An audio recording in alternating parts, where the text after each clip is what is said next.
수도 없을 수도 있는 그런 모든 상황 가운데 이 안에 계신 성령님 보혜사의 영이시여 함께하여 주시고 붙잡아 주시고 진리로 인도하여 주시옵소서. 그리고 장래일을 말씀하여 주시옵소서. 과거 이 신명의 말씀을 통해서 지금 앞으로의 일을 이끌어 주시옵소서. 풀어 주시옵소서. 한 분 한 분에게 알려 주시옵소서. 그리고 이 자리가 차기를 원합니다. 가마솥 때 아버지 안에 뭔가가 있어야지만 됩니다. 주님, 그 뭔가를 우리가 만들어내게 하여 주시옵소서. 나는 우리가 만들어내게 하여 주시옵소서. 복음의 신발을 신고 저희가 움직이게 하여 주옵소서. 감사드립니다. 예수님의 이름으로 기도드립니다. 아멘. 할렐루야. 아멘. 축복합니다. 환영합니다. 아멘. 신명기 오늘 좀 마지막으로 같이 함께 보려고 합니다. 저희가 신명기를 이미 준비를 했는데 다 못 봐가지고 오늘로 마지막 보려고 하고요.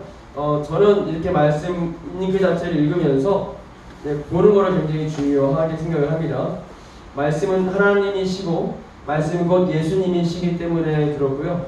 그래서 근데 주일날 날짜는 이렇게 좀 풀어서 설명하려고 하지만 다른 혹은 이제 주일날은 그 말씀 그대로를 보고 주일날은 좀 그때 감동되는 대로 보는데 우리가 오늘 이제 신명기 말씀을 오늘 마지막으로 보면서 그 말씀 자체에서 말씀하시는 하나님의 뜻 그리고 율법의 완성은 한 단어로 하면 뭐죠? 율법의 완성은 믿음이죠. 율법의 완성은 소망? 율법의 완성은 사랑입니다. 근데 그 사랑인데 하나님께서 베풀어 주신 그 사랑. 근데 우리 하나님의 또 다른 이름은 사랑이라고 말할 수 있고 예수님의 또 다른 이름은 사랑이라고 말할 수 있고 그와 같이 보혜사의 또 다른 이름은 무엇이라고 말할 수 있죠? 사랑이라고 말할 수 있습니다. 그래서 내 안에 성령님 계시죠? 내 안에 누구 있다? 내 안에 주님 있다. 주님 계시다. 그래서 사랑의 영이십니다. 그래서 우리가 그 사랑을 풀어낼 수 있기를 원하면 우리가 신명기 말씀을 볼 때 사랑의 렌즈를 쫙 껴서 한번 볼 수 있기를 원합니다. 근데 그걸 우리가 다 뭐 풀어내지 못하겠지만 그냥 우리 안에 계신 그 사랑의 영께서 감동을 주시고 풀어내 주시는 게 가장 귀한 은혜인 줄 믿습니다. 신명기 24장 말씀 우리 24장 7절부터 한번 보도록 하겠습니다. 신명기 24장 7절입니다. 그래서 말씀은 꿀송이처럼 답니다. 할렐루야. 그래서 조금 도와주는 거죠. 제가 조금 도와주는 거고 그냥 말씀 보는 게 더 큰 의미가 있고 근데 더 중요한 것은 말씀 속에서 주님께서 하시고자 하는 그 음성을 듣기를 축복합니다. 주님께서는 우리에게 말씀하십니다. 이 말씀으로 말씀하시고요. 내면에서 말씀으로 이렇게 우리에게 주십니다. 그래서 그 음성을 우리가 사모하면서 기대하면서 들으시면서 집중하며 나아갔으면 좋겠습니다. 7절, 24장 7절부터 15절까지 같은 내용인데 어렵지 않습니다. 이 말씀이 읽어나가면서 우리가 감동을 받으면 될 것 같습니다. 시작. 사람이 자기 형제 곧 이스라엘 자손 중 한 사람을 유인하여 종으로 삼거나 한 것이 발견되면 그 유인한 자를 죽일지니 이같이 하여 너희 중에 악을 제할지니라. 그래서 사람을 함부로 그 유괴범 아시죠? 조금 쉽게 말씀드리면 유괴범 하나님께서 뭐 하신다? 싫어하신다. 근데 거기서 우리가 유괴범에 포커스를 맞추는 게 아니라 사랑. 하나님께서 유괴범을 왜 싫어하실까? 당연한 거니까 제가 이제 굳이 설명을 하지 않지만 당연히 느껴지시죠? 그 자녀를 잃는 부모님의 마음이 얼마나 아프겠습니까? 유괴해서 뭘 종으로 삼고 지금 유괴해서 뭐 하죠? 지금 사람을 팔고 그 다음에 유괴해서 또 어떤 일을 하죠? 사람 속에 있는 장기를 끄집어내서 누군가를 살리는 데 쓰고 이거 지금 되고 있잖아요. 이거 하나님 굉장히 싫어하시죠. 생명은 하나님의 것입니다. 사람이 함부로 할 수 없습니다. 지금 이 일들이 공공연하게 벌어지고 있잖아요. 특히 이제 중국이라는 나라가 또 이렇게 주목되고 있는데 인정사정 볼 것 없이 사람을 데리고 와서 이렇게 하는 경우가 영화로도 만들어졌더라고요. 우리나라 또 추미애 씨 그분이 또 교회 또 영화도 관심 있게 가는 경우가 있더라고요. 우리가 그러니까 하나만 더 하고 그다음 넘어갔으면 좋겠는데 제 주변에 이제 암에 걸리신 분들에 대해서 제가 말씀을 드렸잖아요. 부모님이 암에 걸리니까 이제 그 지체가 암에 걸린 사람들에 대해서 함부로 넘어가지 않는 거예요. 누가 암에 걸렸다 그러면 관심 있게 이제 관심을 가지고 기도를 하게 되는 거죠. 제 친구가 암에 걸렸습니다 그러면 예전에는 관심이 없다가 이제는 달라지는 거죠. 그런 것처럼 하나님께서 또 각자에게 주신 달란트와 은혜가 있는데 우리가 관심이 없는 분야일 수 있잖아요. 지금 이게 인신매매, 유괴 이게 관심이 없는 분야일 수 있지만 지금도 굉장히 많이 일어나고 있고 우리가 그 영혼들을 위해서 하나님께서 이렇게 또 말씀을 통해서 보여주셨다면 우리가 또 기도도 하고 관심을 가질 수 있는 나하고 상관없는 일처럼 느껴지지만 이렇게 상관 있는 일로 우리가 조금이라도 기도할 수 있는 우리 마지막에 기도할 때 이걸 붙잡고 조금 같이 기도할 수 있는 저희들이 되었으면 좋겠습니다. 우리 자녀가 잃어버린다면 우리 부모님을 잃어버린다면 얼마나 마음이 아프겠습니까? 근데 이게 주님의 일이고 하나님은 이걸 이미 다 보고 계시고 내 일이 아니지만 다른 사람의 일이지만 그 일은 누구의 일이라고요? 하나님의 일이고 하나님의 일은 누구의 일이 될까요? 곧 우리의 일이 될 수 있습니다. 그래서 물론 좀 멀리 있는 일 같지만 하나님은 지금도 지켜보고 계시고 관심 있게 보고 계십니다. 우리 10절부터 보면 될 것 같습니다. 10절 24장 10절입니다. 시작. 내 이웃에게 무엇을 구워줄 때 너는 그의 집에 들어가서 전당물을 취하지 말고. 그러니까 무슨 말인지 아시죠? 돈을 빌려줄 때 그냥 빌려주지 않잖아요. 뭔가 받잖아요. 그러니까 반지를 받든지 이 전당물을 받는다는 거죠. 근데 취하지 말라는 거예요. 취하지 말라는 뜻은 무슨 의미가 들어있는 거죠? 들어있는 걸까요?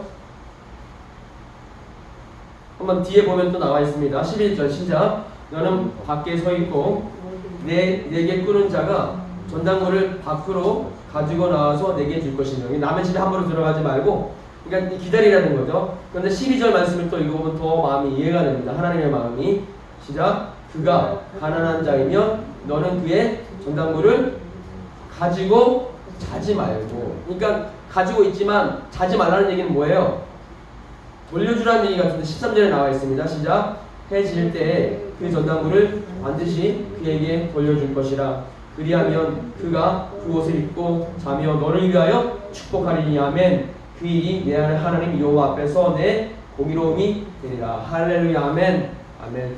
그래서 이게 좀 쉽지 않을 수 있겠지만 어려운 분들이 오면 저도 이게 잘 안 되더라고요. 왜냐면 이분이 악의로 하는 건지 정말 선한 마음으로 하는 건지 모를 때가 있으니까. 그렇지만 우리가 정말 되도록이면 어려운 분들이 도움을 청하면 기꺼이 도와줄 수 있는 저희들이 되기를 주님의 이름으로 축복합니다. 주님의 마음이 좀 느껴지시죠? 주님의 마음. 우리가 이렇게 그냥 주라는 거예요. 우리 이어서 14, 15절 한번 읽어볼까요? 시작. 공공하고 빈한한 품꾼은 너희 형제든지 내 땅 소문 안에 우부하는 객이든지 그를 학대하지 말며 그의 품삯을 당일에 주고 해진 후까지 미루지 말라. 이는 그가 가난함으로 그 품삯을 간절히 바람이라. 그가 너를 여호와께 호소하지 않게 하라. 그렇지 않으면 그것이 내게 죄가 될 것임이라. 그래서 좀 제가 다 좋은 말씀이지만 이야기 우리에게 감동이 되는 말씀을 제가 골라서 이렇게 뽑았습니다. 이해되시죠? 주님의 마음이. 이건 설명이 안 들어도 이해가 될 것 같습니다. 19절에서 21절 이것도 그대로 읽으면 너무 은혜가 되는 말씀인데 주님의 마음을 우리가 좀 상고하면서 이게 주님의 마음이구나. 이렇게 우리가 신앙생활을 하면 되는 거구나. 19절부터 시작. 내가 밭에서 곡식을 맺되 추수할 때 그 한 뭇을 밭에 잊어버렸거든. 그러니까 추수하다가 떨어뜨린 거죠. 다시 가서 가져오지 말고 나그네와 고아와 가부를 위하여 남겨두라. 그리하면 내 하나님 여호와께서 내 손으로 하는 모든 일에 복을 내리시리라. 아멘. 내가 내 감람나무를 떤 후에 열매를 떤 후에 그 가지를 다시 뭐하지 말고 살피지 말고 남은 게 있겠죠. 그 남은 것은 누구에게? 객과 고아와 가부를 위하여 남겨두며 내가 내 포도원의 포도를 딴 후에 그 남은 것을 다시 따지 말고 객과 고아와 가부를 위하여 남겨두라. 그래서 부모 이런 우리 소년 가장이 와서 도움을 청하면 어떻게 해야 될까요? 기꺼이 도와줄 수 있는 그게 우리 하나님의 아버지의 마음이라고 생각이 듭니다. 할렐루야. 근데 요즘에는 많이 없기는 하지만 그래도 이혼한 가정들이 워낙 많아서 이런 하나님의 마음이 느껴지면 우리가 어떻게 이웃들을 도와야 되는지 그런 게 좀 느껴지시죠? 이거 그대로 하라는 거 아닙니다. 이 마음을 가지고 우리가 도와주라는 겁니다. 이 마음을 가지고. 그래서 우리 선생님들이 북한에 계신 그분들에게 성경책 보내는 것도 도와주시고 얼마나 감사한지 모릅니다. 이 모든 것들이 다 하나님의 마음이죠. 우리 25장 넘어갈까요? 25장 5절 볼게요. 5절, 6절, 7절인데요. 25장 5절입니다. 이게 어떤 말씀이 좀 나오는지 한번 볼게요. 시작. 형제들이 함께 사는데 그 중 하나가 죽고 아들이 없거든 그 죽은 자의 아내는 나가서 타인에게 시집가지 말 것이요. 그러니까 타인에게 시집가지 말래요. 지금 자기 남편이 죽었는데 형제가 없어요. 시집가지 말래요. 그리고 시작. 그의 남편의 형제가 그에게로 들어가서 그를 맞이하여 아내로 삼아 그의 남편의 형제된 의무를 그에게 다할 것이요. 그러니까 이 말씀 뭔지 아실 거예요. 아시는 분들. 자기 남편이 아들 없이 죽었어요. 그러면 그 형제 중에서 누군가가 첫째하고 결혼했는데 아들 없이 자녀가 없이 죽었다. 그러면 누구랑 결혼할 수 있다라는 거예요? 결혼이라는 표현은 좀 그렇지만 둘째랑 결혼한다는 의미는 좀 그런데 이게 모든 걸 설명하지 않겠습니다. 그래서 이 둘째 씨앗을 통해서 자녀를 낳게 되면 이 자녀가 이 첫째 형실, 첫째 그 재산을 이어받게 된다는 겁니다. 할렐루야. 그것을 계속 지키라는 거예요. 근데 이거는 이방인이 지킬 필요는 없습니다. 왜 이것을 만들었냐면요. 이스라엘 백성은 뭐가 중요하기 때문에 재산이 중요하기 때문에. 그래서 유대인들 땅이 유다 지파의 땅이 따로 있고 므낫세 지파의 땅이 따로 있고 또 무슨 지파? 시므온 지파의 땅이 따로 있잖아요. 그 땅을 잘 지켜나가기 위해서 하나님께서 이 법을 허용하신 거예요. 그러면 이런 질문을 하셔야지만 됩니다. 목사님, 굳이 그 땅을 꼭 지파별로 지켜야 될 이유가 있습니까? 이런 질문이 들어가야 된다는 거죠. 왜 하나님께서는 이렇게 법을 하나님의 의도를 알겠습니다. 의도를 알겠는데 왜 그런 식으로 땅을 꼭 지켜야만 됩니까? 그냥 이스라엘 백성이 12지파가 섞어서 살면서 지켜나가면 안 됩니까? 이런 질문이 나오게 되겠죠. 근데 그 질문으로 이 말씀을 보는 게 되게 중요하고요. 그 질문으로 말씀을 보게 될 때 다른 성경책을 이제 신명기 말고 다른 성경책을 보게 더 이해가 풍성하게 됩니다. 하나님께서 땅을 귀하게 여기고 지파별로 그 땅을 잘 지켜가길 원하시는 거구나. 그리고 희년이라는 거 들어보셨죠? 희년, 그 다음에 희년 말고 또 뭐가 있죠? 안식년이 있어요. 희년만 우리가 간단하게 말씀드릴게요. 희년은 몇 년마다 돌아오는 거죠? 50년마다 돌아오는 거거든요. 희년이 되면요, 뭘 돌려주냐면 세 가지를 다 회복시킵니다. 첫 번째, 땅을 원상복귀. 그 다음에 빚진 자가 있습니다. 빚진 걸 어떻게 해줘요? 다? 탕감. 세 번째가 뭘 것 같으세요? 종으로 팔려갔어요. 만약 돈이 없어서 종으로 팔려간 경우가 있거든요. 조금 과하게 얘기를 해서 내 자녀를 팔아서 돈을 받는 경우가 있어요. 그렇지만 희년이 되면 다 원상복귀가 있어요. 그러니까 므낫세 지파가 가지고 있는 땅이 있잖아요. 땅이 이게 왔다 갔다 팔려갈 수 있지만 희년째가 되면 다 원상복귀라는 거예요. 할렐루야. 여러 가지 의미가 있죠. 경제적인 회복, 그리고 하나님에 대한 회복, 여러 가지 의미가 있는데 일단 이걸 염두에 두면서 하나님의 분명한 의도가 있다. 나머지 6절 7절도 한번 볼게요. 6절 7절 시작. 그 여인이 낳은 첫 아들이 그 죽은 형제 이름을 잊게 하여 그 이름이 이스라엘 중에서 끊어지지 않게 할 것이니라. 그 굉장히 중요하죠. 그 다음 그러나 그 사람이 말인 그 형제의 아내 맞이하기를 즐겨하지 않냐면 그럴 수도 있겠죠. 그 형제의 아내는 그 성문으로 장로들에게로 나아가서 말하기를 내 남편의 형제가 그의 형제 이름을 이스라엘 중에 있기를 싫어하여 남편의 형제된 의무를 내게 행하지 아니하나이다 할 것이요. 하나님께서 허락을 하셨어요. 네가 정말 맺기 싫으면 신발을 벗어서 줘라 이렇게. 그래서 이 이야기가 어디 나오죠? 우리가 잘 알고 있는 룻기가 바로 이 이야기가 나와 있습니다. 그래서 이 룻기 이야기를 읽으시면 바로 이 얘기가 나와 있어요. 그래서 보아스가 룻이 남편을 잃었잖아요. 그러면 남편을 잃었으면 이거를 이 하나님 법대로 누군가가 룻의 남편이 될 수 있는 거예요. 근데 보아스가 룻의 남편이 된 건 아시죠?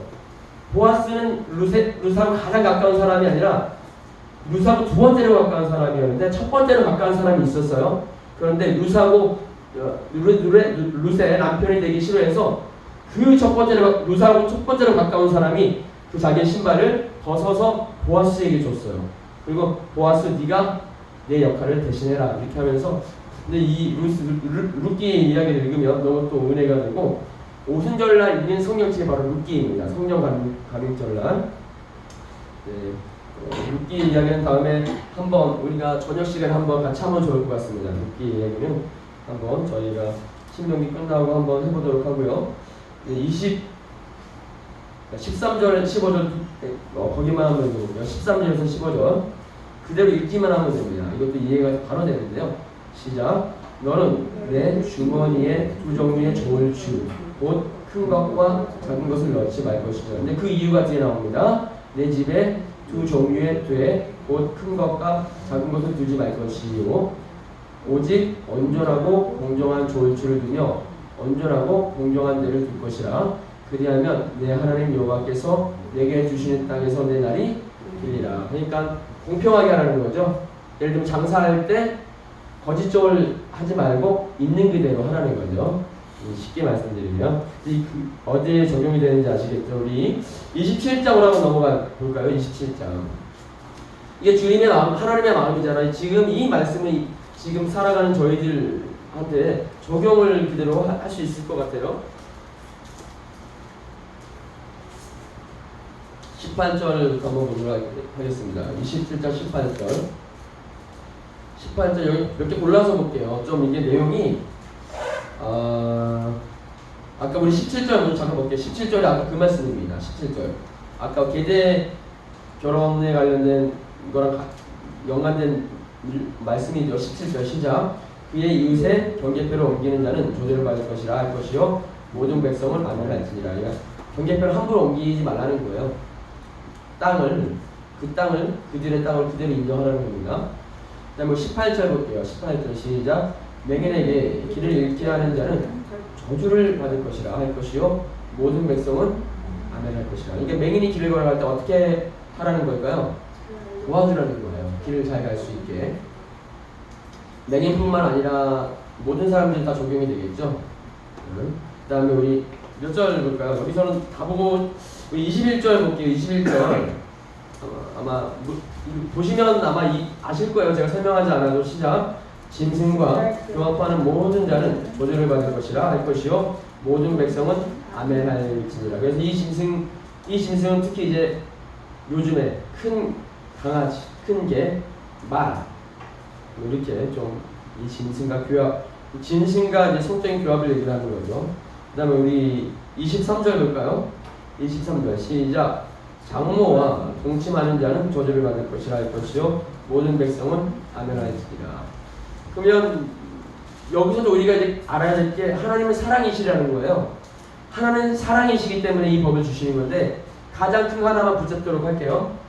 질서가 어그러지면 사랑이 실현이 되지가 않습니다. 질서가 잡혀지면 사랑이 실현이 됩니다. 그래서 하나님은 질서를 주시는 거예요. 진짜 사랑을 하기 위해서, 부부간의 사랑을 하기 위해서 남녀간의 온전한 사랑을 하기 위해서 질서를 잡아주신 거예요. 그 질서가 곧 사랑의 법이고 생명의 법이기 때문에 이 율법이 너무너무 귀하다는 거죠. 그래서 조금 더 과장해서 얘기하면 이 주일날 저녁 예배는 몇 시일까요? 7시 주보에 보니까 7시 10분으로 나와 있어요. 찬양부터 예배를 드리는 이런 질서가 아주 쉬운 예인 거죠. 근데 이런 질서는 어겨도 크게 죄는 아니잖아요. 그렇지만 이 법, 율법을 어길 경우는 정말 큰 죄가 되고 이걸 어겼다는 얘기는 뭐냐면 사랑을 흘려보내는 것을 끊어버리고 사탄이 주는 사랑을 받아들였다는 얘기가 되는 거예요. 그래서 사탄이 제일 좋아하는 게 뭐죠? 동성애 이런 거 굉장히 좋아하죠. 지금 동성애 굉장히 중요한 문제가 되고 있습니다. 그리고 창세기 6장에 보면 이거는 이제 곰곰이 우리가 앞으로 생각을 해봐야 되는데 많은 분들이 이렇게 얘기를 해서 그냥 생각을 해보시고 이제 말씀을 보시면 되겠습니다. 창세기 6장에 보면 하나님의 아들이 사람의 딸들과 결혼하는 이야기가 나오잖아요. 여러 가지 의견이 많은데 이런 의견이 이제 가장 요즘에 대두되고 있습니다. 하나님의 아들은 천사로 보는 천사가 사람과 결혼해서 거인을 낳는다는 거예요. 그래서 그런 이야기를 좀 나오고 있는데, 그러니까 하나님의 말씀을 우리가 그대로 보면서 뭘 말씀하고 있는지, 그리고 마지막 때가 되면 또 창세기 6장의 이야기가 마지막 때, 창세기 6장은 노아홍수의 이야기거든요. 노아홍수 전의 이야기거든요. 마지막 불로 심판할 때도 비슷한 현상이 나타나겠죠. 그런 것들을 우리가 같이 염두에 보면서 보면 좋을 것 같습니다. 좀 이 부분이 이제 그런 이야기가 많이 나와 있어서 잠깐 언급을 했고요. 짐승과 교합하고 동성애 그리고 어그러진 사람 그리고 우리 신명기 30장으로 넘어가 볼게요. 그리고 30장 저는 너무 재밌게 보고 있는데 11절에서 14절 한번 볼까? 어떤 이야기가 나왔을까요? 30장 11절에서 14절 이거는 율법에 대해서 이제 하나님께서 이스라엘 백성에게 이렇게 말씀하십니다. 시작.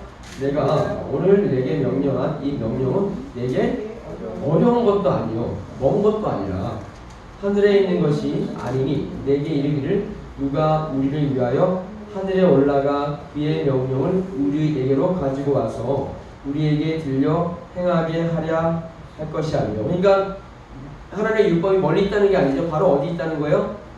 내 앞에 있다는 거예요. 그러니까 이 말씀 지키는 게 어렵다는 게 아닙니다. 그 다음 13절 이것이 바다 밖에 있는 것이 아니니 내가 이르기를 누가 우리를 위하여 바다를 건너가서 그의 명령을 우리에게로 가지고 와서 우리에게 들려 행하게 하려 할 것도 아니라. 그러니까 하나님 말씀 지키기가 어렵습니다. 가르쳐 주십시오. 이렇게 말하지 말라는 거예요. 말씀 너에게 줬다. 이거 너희가 생각하는 것처럼 어렵지 않다라고 말씀하고 있습니다.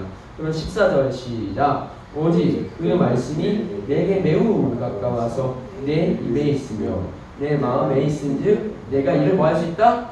행할 수 있느니라. 그래서 율법을 행할 수 있습니다. 그런데 중요한 건 율법을 행한다고 천국하는 게 아니에요. 율법은 어떻게 행할 수 있다? 성령님이 계실 때 행할 수 있다. 근데 진짜 율법이 뭔지 아시죠? 마음을 지키는 게 진짜 율법입니다. 예수님께서 우리에게 요구하시는 건 뭐냐면요, 행동으로 행하는 율법이 아니라 마음을 지키는 율법을 진심으로 원하시는 거예요. 뭐 행동으로는 다 지킬 수 있습니다, 율법. 그런데 마음으로 미워하지 않는 거, 마음으로 축복하는 거, 그리고 행동도 그렇게 행하는 거. 이거는 이제 성령님으로만 가능합니다. 할렐루야. 그래서 우리 율법은 우리가 생각하는 것처럼 어려운 게 아니라 헛된 거고 지키기 쉬운 거구나. 이 말씀이 또 우리 뒤에 나오게 되는데 32장으로 한번 넘어가 볼게요. 그리고 33장 보고 우리가 마치도록 하겠습니다. 제가 쭉 봤는데 지금 감동되는 것만 고른 거예요. 우리가 읽으면 좋을 것들만. 15절부터 한번 15절에서 18절까지만 볼 건데요. 이건 조금 재밌는 말씀입니다. 그래서 우리가 조금 더 유심 있게 보도록 할게요. 15절, 32장 15절에서 18절 어렵진 않은데 좀 익숙하지 않을 거예요. 이게 무슨 말일까? 좀 천천히 자세히 보면 좋을 것 같아요. 32장 15절부터 준비되셨죠? 여술루는 이스라엘이라고 보시면 됩니다. 이스라엘의 별명이라고 생각하시면 돼요. 그런데 여술룬이 이스라엘이 이렇게 시작. 그런데 여술룬이 기름진에 발로 찼도다. 내가 살찌고 비대하고 윤택하매 자기를 지으신 하나님을 버리고 하나님을 발로 찼다는 거예요. 그 다음 자기를 구원하신 반석을 업신여겼도다. 교만하게 됐다는 얘기네요. 그 다음 시작. 그들이 다른 신으로 그의 질투를 일으켜 가증한 것으로 그의 진노를 격발하였도다. 그의 진노, 누구의 진노일까요? 하나님의 진노죠. 하나님을 섬기지 않고 우상을 섬겼다는 얘기입니다. 17절 시작. 그들은 하나님께 뭐하지 않고 누구에게 했다는 거예요? 귀신들에게 하였다는 겁니다. 우상을 섬기는 게 귀신을 섬기는 거예요. 불교도 귀신을 섬기는 겁니다. 이슬람도 귀신이에요. 뒤에 누가 있기 때문에 사탄 마귀가 있는 거예요. 다 하나님, 그러니까 예수님 외에는 다 사탄 마귀가 있는 거예요. 또 무슨 종교 있죠? 우리나라 남녀호랑 뭐죠? 또 당군도 섬기는 거 아세요? 당군도 신을 섬기잖아요. 당군 아시죠? 또 뭐 있죠? 여호와의 종교. 네, 우리나라 또 뭐 이상한 또 종교 뭐가 있을까요? 네? 통일교. 네, 통일교도 있죠. 우리 계속 읽어보면 귀신들에게 하였으니 시작. 곧 그들이 알지 못하던 신들 근래 들어온 새로운 신들. 재밌지 않나요? 이 표현이? 근래 들어온 새로운 신들 너희의 조상들이 두려워하지 아니하는 것들이로다. 그러니까 지금 귀신을 섬기고 있는데 귀신을 왜 섬긴다는 거예요? 두려워해서 섬긴다는 거잖아요. 근데 귀신을 우리가 두려워할 필요 없습니다. 할렐루야. 귀신 두려워하지 마세요. 귀신 보신 분 계십니까? 저는 귀신을 본 적이 있을지 모르겠지만 기억이 나진 않고요. 우리 목사님 귀신 많이 보셨고 또 귀신 보신 분 계세요? 본 게 잘못된 게 아니에요. 그냥 우리 전사님 귀신 보셨고요. 또 우리 박순준 지사님 귀신 우리 혹시 제가 궁금해서 그런데 긴 머리에다 하얀 서복 입은 귀신 혹시 보신 분 계세요? 정말 궁금해서 이거 여쭤본 거예요. 보셨어요, 선생님? 제가 왜 전설의 고향에서만 봐가지고 우리 나니 목사님은 이제 까맣게 생긴 우리 보셨어요? 긴 머리에 흰 입어 우리 배사님이 그거 되게 싫어한다고 그러니까 너무 웃겨가지고 다른 귀신 말고 그런 귀신 굉장히 싫어한다고. 그냥 인간적이죠. 네? 네? 전설의 고향. 전설의 고향이니까 나름 진짜긴 진짜인 것 같아요. 네. 저 어렸을 때 초등학교 때 나왔던 방송이거든요. 흰 입복 입고 특별히 이제 이 머리가 이렇게 앞으로 이렇게 뒤로 넘겨야 되는데 뒤로 넘기지 않고 앞으로 넘겨가지고 이렇게 막 달려오는 경우 있잖아요. 근데 이게 실제로 있는 게 맞군요. 정말 궁금해가지고. 근데 지금은 모르겠지만 옛날에 있었던 것 같아요. 마귀들은 여러 가지 형상. 그런 거 그렇죠. 여러 가지 모습으로 나타나는 거죠. 여러 가지 모습으로 나타나는 거죠. 지금은 다르게 나타나는 것 같아요. 제가 볼 때는. 근데 기본적인 형상이 있지만, 네. 하여튼 여기 보니까 두려워하지 말라고 나와 있네요. 조상들이 두려워하지 않았다는 겁니다. 그 귀신들을 조상들을 두려워하지 않았다는 거예요. 그럼 어쩜 너희들도 뭐하지 말아라? 두려워하지 말아라. 우리 좀 재미있는 표현이어서 보게 되는데 우리 39절만 한번 볼게요. 39절 시작. 이제는 나 곧 내가 그인 줄 알라. 나 외에는 신이 없도다. 나는 죽이기도 하며 살리기도 하며 상하게도 하며 낫게도 하나니 내 손에서 능히 빼앗을 자가 없도다. 할렐루야. 우리 하나님은 그런 분이십니다. 우리 아버지 하나님 정말 짱입니다.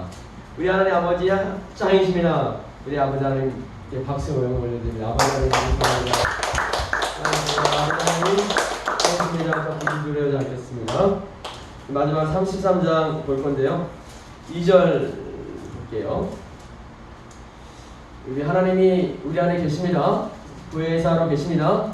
걱정하지 마시고 두려움이 올 때 쫓아내시고 담대함으로 나아가십시오. 그러면 큰 상을 얻게 될 줄 믿습니다. 우리 큰 상 한번 얻어봅시다. 아멘. 좀만 인내하시고 계속 나가시면 될 것 같습니다. 2절 같이 시작. 그가 일러스되 여호와께서 시내 산에서 오시고 세일산에서 일어나시고 바란산에서 비추시고 1만 성도 가운데, 여기는 이스라엘 백성입니다. 강림하셨고 그의 오른손에는 그들을 위해서 번쩍이는 불이 있구나. 너무 재밌어서. 근데 제가 물어볼게요. 지금 2절의 묘사는 언제 일어났던 것들을 말씀하신 걸까요? 출애굽기 몇 장일 것 같아요. 우리가 봤던 건데 몇 장이라고 얘기하셔도 되고, 시내산에서 무엇을 받았던 모습을 말한 거죠? 시내산에서 십계명, 율법을 받았던, 그러니까 출애굽기 19장의 이야기를 지금 묘사하고 있는 거예요. 우리 29절 볼게요. 29절. 우리 성경진의 목소리로 한번 시작. 이스라엘이여 너는 행복한 사람이다. 여호와의 구원을 너같이 얻은 백성이 누구냐. 그는 너를 돕는 방패시오 내 영광의 탈이시로다. 내 대적이 내게 복종하리니 내가 그들의 높은 것을 가져오리로다. 아멘. 이스라엘 백성에게 뭐라고 얘기하고 있어요? 행복한 사람이로다. 왜냐면 그들은 특별한 사람들이긴 합니다. 하나님을 대면했기 때문에 그런 거예요. 말씀을 직접 받았기 때문에 그런 거예요. 그리고 주님과 식사를 했기 때문에, 하나님과 식사를 했기 때문에 이렇게 말씀하신 것입니다. 그렇지만 그 주님이 나와 함께 계신다. 할렐루야. 이들이 행복한 사람이라면 우리는 정말 복된 사람입니다. 할렐루야. 이스라엘이 행복한 사람이라는 건요, 율법을 받았죠, 식사를 함께 했죠, 주님과. 그리고 그 다음에 주님 여호와의 얼굴을 직접 대면한 건 아니지만 대면했죠. 이런 것들에 복된 사람, 그리고 율법을 받아서 지킬 수 있게 됐죠. 그렇지만 이스라엘 백성들이 행복한 사람이라면 저희 행복하고 또 행복하고 또 행복한 사람입니다. 왜냐하면 그 여호와의 영이 내 안에 계시고, 우리가 구약과 신약의 말씀을 받고, 그 다음에 우리가 뭘 가지게 됐어? 십자가 은혜를 가지게 됐고, 부활의 능력을 가지게 됐고, 할렐루야. 우리가 죽으면 어디 갑니까? 천국으로 가게 되고, 할렐루야. 우리는 주님과 함께 영원히 삽니다. 이스라엘의 행복한 사람이면 우린 진짜로 행복한 사람입니다. 아멘. 행복하십니까? 아멘. Are you happy? 아멘. 정말 이 말씀이 필요하기 때문에 우리가 정말로 필요합니다. 34절 마지막 두 절만 보기 원하는데요. 이 34장이 마지막 장인데, 우리 모세 형님께서 느보산에서 1절 보니까 느보산에서 돌아가시는 이제 장면이에요.